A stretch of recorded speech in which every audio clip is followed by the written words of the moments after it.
Welcome back to another episode of the Security Spotlight podcast. My name is Max Robidoux from the Security Portfolio Marketing team here at Dell Technologies. And this is another special edition of the Security Spotlight for our Cybersecurity Awareness Month. Last week, we talked to you a lot about what Cybersecurity Awareness Month means. We talked a little bit about the NCA and our relationship with Dell Technologies, as well as the overarching theme for this year's month, which is achieving cybersecurity maturity. And this week, we're bringing you another special episode dedicated to reducing the attack surface. With me, as always, is my co-host, Steve Keniston. Steve, how's it going? Excellent. Thanks, you, Max. And we have two very special guests on. I'm going to have them introduce themselves. JRB, would you mind going first and giving the audience a quick introduction to yourself? Yeah, good morning. My name is JRB. I am the Director of Product at Dell, focused on building security solutions. I also have manageability under my purview. Awesome. And with him is his digital twin, as we were just talking about, Amy Price. Amy, welcome to the podcast. Could you give a quick introduction to yourself as well? Yes, of course.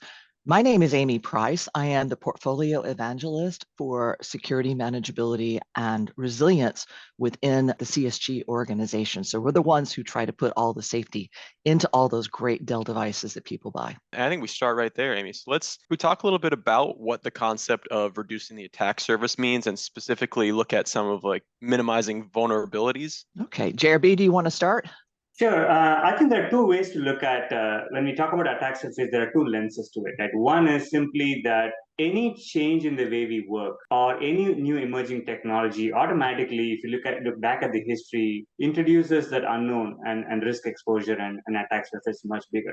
Say, for example, when BYOD emerged, all of a sudden now we have people walking around with their own devices, not necessarily managed by IT organizations. That's a big exposure to the attack surface. Think about the emergence of cloud. Now, all of a sudden, people are creating, storing, and collaborating on data on cloud, oftentimes using their unmanaged mobile devices, right? So that is a risk exposure. The fact that people now work from anywhere, from any location, from a coffee shop, that exposes the attack surfaces as well. So that's one lens. The other lens is simply key moments that happen in the industry that creates a huge vulnerability or exposure. Now, obviously, vulnerabilities get exposed all the time. They're created all the time on the tools and applications and the software that we use. But in addition to that, there are these big tectonic moments that happen. Those also tend to add to this attack surface, where they kind of suddenly expose a huge amount of code base and people have to go back and find ways to mitigate that risk. So you can have two types of attack surface expansion, one simply because of the way we work and the way we do business, and specific industry moments that create large vulnerabilities. And building on what JRB says, I always like to look at attack surface is from an actual physical perspective. So it's a lot easier to hit the side of a barn than it is to hit an apple. So the more attack points and more vulnerabilities you have, the larger your attack surface is, and the more attractive you are to a potential hacker coming into your system. So a lot of what Dell has been doing, as well as others in the industry, is to continually reduce the size of that attack surface by identifying quickly vulnerabilities and going after each one. And by that means essentially reducing the areas and the spots in which somebody can actually get into your system. So I like to think about it, is it bigger than a barn? Well, hopefully not. We hope we're shooting for pea-sized or actually below. And then the one thing I would add to is the endpoint also, right? Because endpoints, because much of the work is still done using a device, and it is the weakest link in the security chain. And that itself is a huge attack surface that constantly exploited.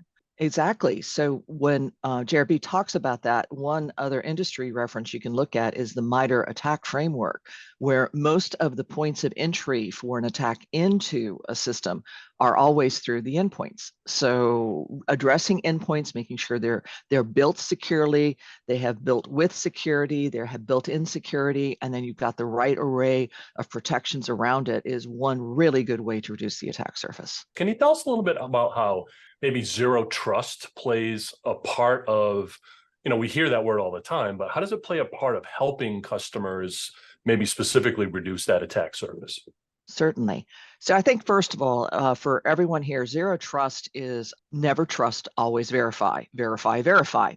And what's the analogy to this? Well, think about the castle and moat. And traditional intranets were built from a perspective of you had the network with a very large wall around it, your firewalls, and all of the safeguards you did to keep bad actors from getting in. And you let them in you let people in one at a time as they were authorized. But once they were in, they pretty much could do what they wanted to. So what attackers would focus on is getting entry into the wall, getting into your network. Zero Trust says, that really doesn't work. What we're going to do is not only guard you coming in, but we're also going to watch and authorize you for every single action that you're doing within the network. Now, on one hand, that sounds like an awful lot of surveillance, but the other hand is when it's done correctly for the user, they're simply getting access to the resources they need, the systems they need, and to do the work that they're supposed to be doing. And it has the added effect, of course, of keeping bad actors out. So from a zero trust perspective, what you want to do is to set up exactly this kind of infrastructure. Yeah, and I would add that a lot of it comes back to visibility, right? So you can't stop something that you don't see. So you have to have mechanisms in place so that, okay, you can simply say I don't trust anything, but then how do you verify it to see if it's trustworthy or not? So you have to have mechanisms, tooling in place to be able to do that. The other related concept, which is originally where the zero trust concept started, was the concept of microsegmentation, where you take your network and you create these small compartments. So if something were to happen anywhere, you contain the blast radius. But then I think that idea is still relevant and the technology is still relevant, but it has its limitations because as organizations want to enable this really collaborative approach and dynamic way in which users come in and go, simply just compartmentalizing everything alone doesn't cut it. You have to have a more dynamic access mechanisms. Absolutely. One of the ways in which you can help get zero trust really working in the system is knowing that your devices are secure. So supply chain security plays a lot into knowing that you've got secure endpoints to work with. And what does that mean? It means that your devices were built securely, they were designed securely, they were delivered to you securely, so that when they go into first use, you have a really good assurance that these devices are safe and will be able to protect your corporate assets.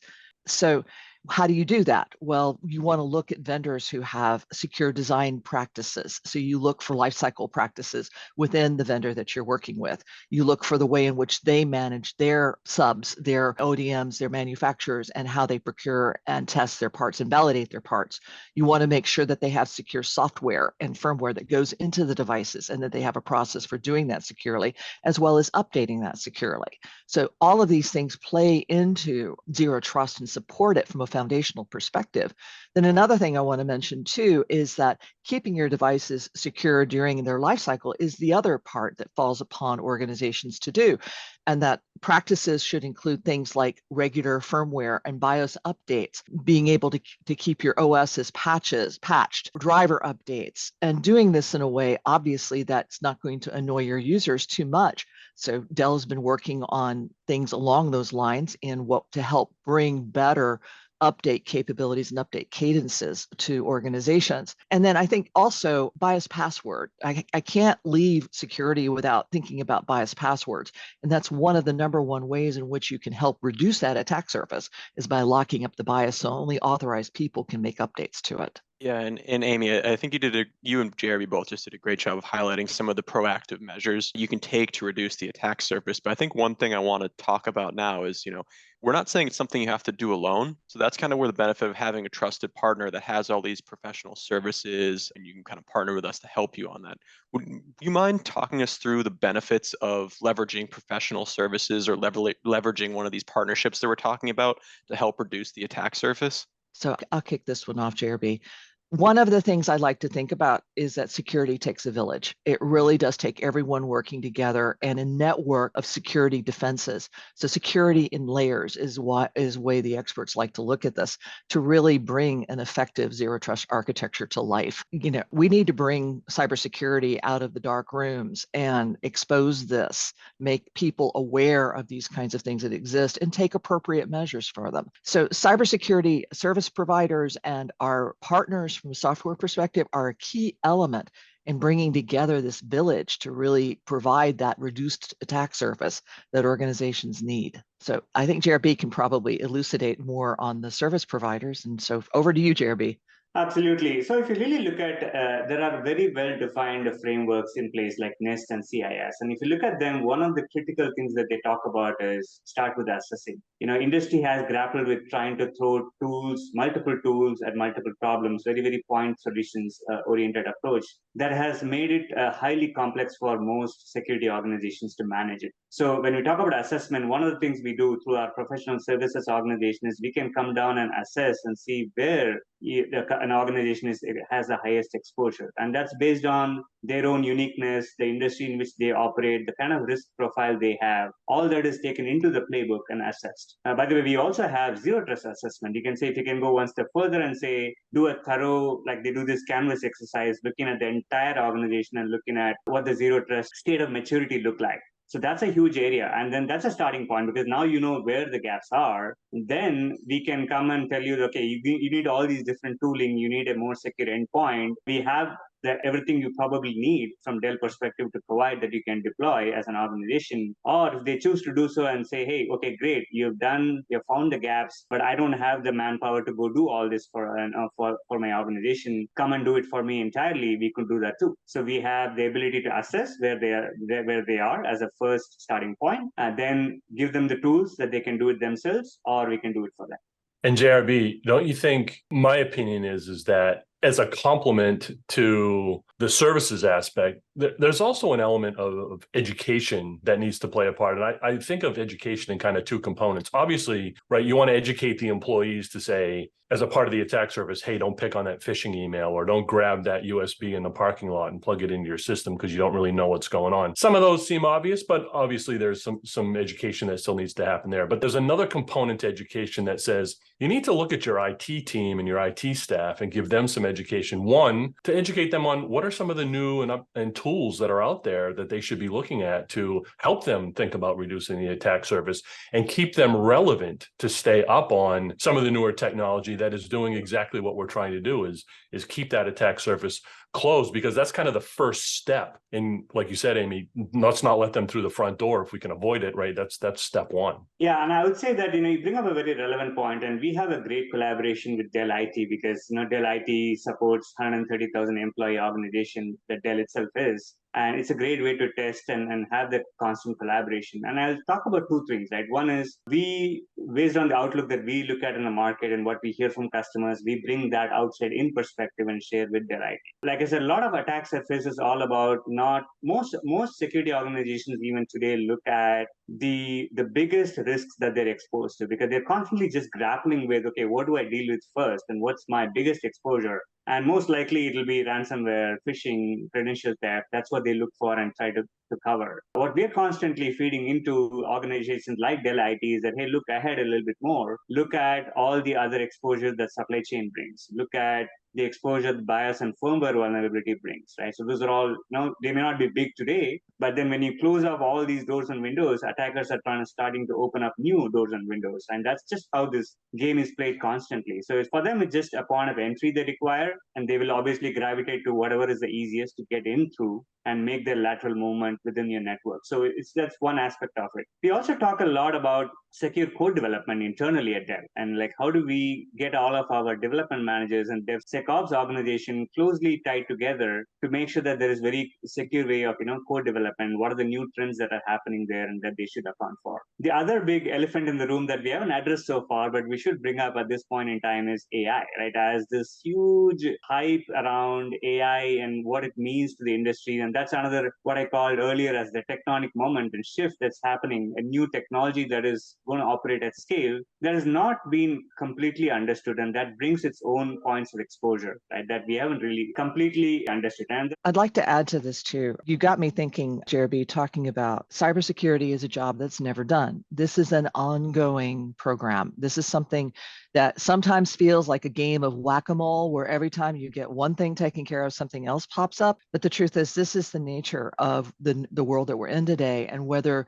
it be something that's authored by an individual, a nation state, or an AI engine going out and developing malicious code, the landscape is going to continue to evolve, and it's necessary for organizations to stay vigilant from a cybersecurity perspective, to protect the assets of their system, their endpoints, with the ultimate goal, obviously, of what attackers want most, which are the crown jewels, the data, the credentials of an organization. I think you hit the nail on the head there. I think that's a great way to wrap this up. You just said JRB. So I want to say thank you to you both for coming on the podcast here. If you want to hear more podcasts, please look up Security Spotlight wherever you get your podcasts and like and subscribe to us. If you want to learn more about what Dell is doing for Cybersecurity Awareness Month, please visit dell.com/cybersecurity month. And I want to say again, thank you, JRB and Amy, for coming on the podcast today. We really appreciate it. And this was a great discussion. Yeah, great info. Thank you for having us. Thank you for having us. Thank you so much.